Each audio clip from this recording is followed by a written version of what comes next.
C'est un projet de ZAC très intéressant que vient de nous présenter M. Alain Robert. Parce que ce projet fait une part importante aux espaces naturels qui représentent 22 hectares sur les 50 hectares du projet. On y préserve des boisements, bocages, haies bocagères, prairies, zones humides. On y créera également des parcelles de jardins familiaux, conformément à notre politique municipale menée depuis plusieurs mandats.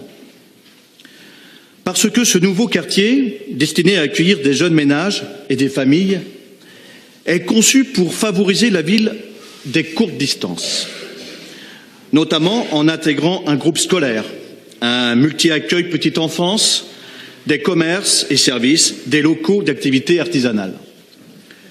Cependant, la lecture du plan qui se trouve en annexe, ainsi que des échanges que nous avons eus avec des habitants du quartier, nous amène à nous poser un certain nombre de questions sur un sujet qui nous est cher et qui est essentiel lorsque l'on veut réaliser la ville des courtes distances. Je veux ici parler des déplacements. Le plan qui figure en annexe précise donc les nouvelles voies qui seront réalisées. Nous y constatons avec surprise que la piste cyclable structurante du quartier s'arrête au milieu de la ZAC, alors qu'il nous semblerait logique qu'elle se prolonge complètement dans le sens sud-nord pour favoriser au maximum les déplacements à vélo. Le plan mentionne également la création de nouvelles voies traversantes.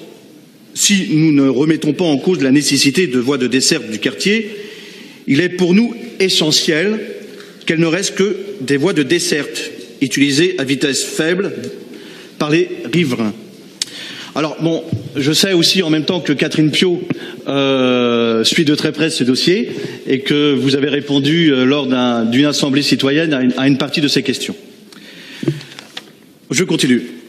Mais on ne peut pas réfléchir exclusivement aux dessertes dans cette nouvelle ZAC.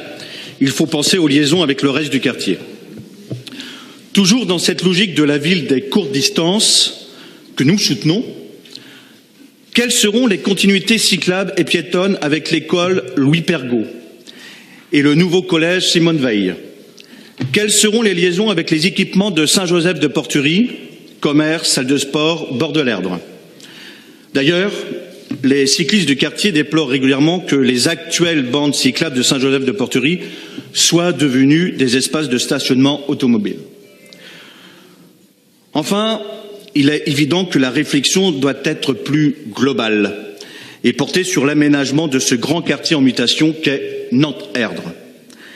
C'est un quartier où se construisent de nombreux logements, mais c'est aussi un quartier qui est un lieu de passage entre le centre-ville et le nouveau quartier de la Chantrerie, avec des goulots d'étranglement, par exemple, au niveau du Ranzay. Vous l'aurez compris, pour les élus écologistes et citoyens, il est évident que la tentative d'insertion dans ce grand quartier du projet Yellow Park et de ses 1500 logements poserait de gros problèmes en termes de déplacement. C'est le principal sujet d'inquiétude des nombreuses associations de riverains qui s'expriment depuis des mois sur ce sujet et qui se fédèrent, car elles ne se sentent pas écoutées sur ce sujet. Merci de votre attention.